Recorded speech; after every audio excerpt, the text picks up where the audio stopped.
ایک مرتبہ ایک صاحب غوث پاک کی بڑی تعریف سنتے غوث پاک کے محلے میں آ گئے. آئے تو بڑی باؤنڈری تھی اسے, بڑی باؤنڈری دیکھیں خالی صاحب, بڑی باؤنڈری تھی.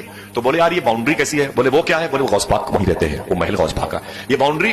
تو کسی نے کہا اسی باؤنڈری میں غوث پاک کے گھوڑے بندے رہتے ہیں, یہ غوث پاک کا استبل خانہ ہے, یہاں غوث پاک کے گھوڑے رہتے ہیں, کوئی بھیڑ بکرے بھی رہتے ہیں. اس نے کہا یار یہ تو ولی آدمی ہے, یہ اتنا شاہانہ مزاج, یہ گھوڑے اونٹ پال رکھے ہیں, یہ اتنی بڑی عمارت صرف ان کے جانوروں کے لیے. میں نے بڑی تعریف سنی تھی یار, درویش لوگ ہوتے ہیں ان سے کیا مطلب ہے پیسے ویسے سے. نہیں غوث پاک سے ملے, دل پھیکا ہو گیا. بولے نہیں یار یہ غوث پاک کی بڑی تعریف سنی تھی, لیکن بتائی اتنی بڑی بڑی باؤنڈری میں ان کے گھوڑے ہیں. اللہ کا ولی تو درویش ہوتا ہے اور وہ تارک دنیا ہوتا ہے. غوث پاک سے ملاقات نہیں کی, بغیر ملاقات کے واپس آ گئے. جب بغیر ملاقات کے واپس آئے نا تو بیمار پڑ گئے, بڑا علاج کیا, ٹھیک نہ ہوئے. جب ٹھیک نہ ہوئے تو کسی ماہر حکیم کے پاس گئے. بولے حکیم جی, بولے جی, بولے کہ وہ میں بیمار ہوں اور مرنے والا ہوں, آپ مجھے بچائیں. تو اس حکیم نے چیک کیا تو اس حکیم نے کہا سنو آپ مر جاؤ گے, آپ کی بیوی بیوہ ہو جائے گی, بچے یتیم ہو جائیں گے. بولے پھر؟ بولے ایک شرط پر تم بچ سکتے ہو, فلاں نسل کے گھوڑے کے اندر پیٹ میں ایک گوشت کا لتھڑا ہوتا ہے, اس کو اگر تم 40 گھوڑے تمہیں کہیں سے مل جائیں تو اس کو ذبح کر کے اس لوتھڑے کو گوشت کے استعمال کر لو, تم ٹھیک ہو جاؤ گے. تو اس نے کہا یہ 40 گھوڑے کہاں ملیں گے؟ بولے یہ بادشاہوں کے پاس رہتے ہیں. بولے وہ مجھے کیوں دیں گے؟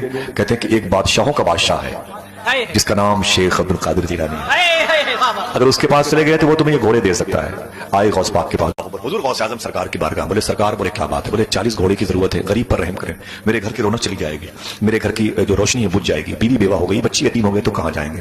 حضور غوث اعظم فرماتے ہیں کہ کاغذ پہ لکھ کے جاؤ, اس کاغذ کو میرے استبل خانے کے مینیجر کو دینا, وہی تمہارے لیے روزانہ ایک گھوڑے کا انتظام کرے گا. گھوڑے ذبح کر کے اور تم اس کو صدقے میں بانٹ دینا, گوشت کو, اس لوتھڑے کو تم کھانا, تم ٹھیک ہو جاؤ گے. وہ 40 گھوڑے کا وہ طریقہ تو تھا, وہ ایسا کرتا رہا, وہ ٹھیک ہو گیا. جب ٹھیک ہوا تو اس کو بڑی خوشی ہوئی, گھر والے بڑے خوش ہوئے. اب وہ حضور غوث پاک کی بارگاہ میں آیا شکریہ ادا کرنے کے لیے. حضور غوث پاک کی بارگاہ میں آیا, فرماتے ہیں شیخ کیا ہوا؟ حضور میں ٹھیک ہو گیا ہوں, اس لیے آپ کے پاس, آپ کا بہت بہت شکریہ, اللہ کا فضل ہے حضور کے صدقے میں اور آپ کے احسانات کا سایہ مجھ پر یہ قائم ہے, رب نے مجھے شفا عطا فرما دی ہے. غوث پاک یہ سن کے مسکرائے, مسکرا کے اپنی رو میں آئے. اب جتنے لوگ ذہن کو تازہ رکھ کے بیٹھے ہوئے, کہانی کے پہلے ورق پر ایک جملہ لکھا ہوا تھا, وہ اس سے پہلے بھی آیا تھا. غوث پاک سے بغیر ملاقات کیے چلا گیا, غوث پاک نے اسی کو ریورس کیا. فرمایا یہ بتا, تیری طبیعت جب خراب تھی اس سے پہلے جب ٹھیک تھی, طبیعت جب تیری ٹھیک تھی اس وقت بھی تو میرے محلے میں آیا تھا؟ کہا جی آیا تھا. غوث پاک فرماتے تو نے مجھ سے ملاقات کیوں نہیں کی؟ اس نے کہا حضور آیا تھا, یہ بڑی بڑی باؤنڈری دیکھ کر کے تو دل ٹوٹ گیا آپ کی طرف سے, آپ اللہ کے ولی ہیں, یہ استبل اتنا بڑا, اس نے قیمتی قیمتی گھوڑے آپ نے پال رکھے ہیں, اس لیے میں آپ کی طرف سے میرا دل پھیکا ہو گیا تھا, میں واپس چلا گیا تھا. اتنا سنا تو سرکار غوث اعظم مسکرائے, فرماتے اب سمجھ میں آیا, وہ گھوڑے میں نے تیرے لیے پال رکھے تھے.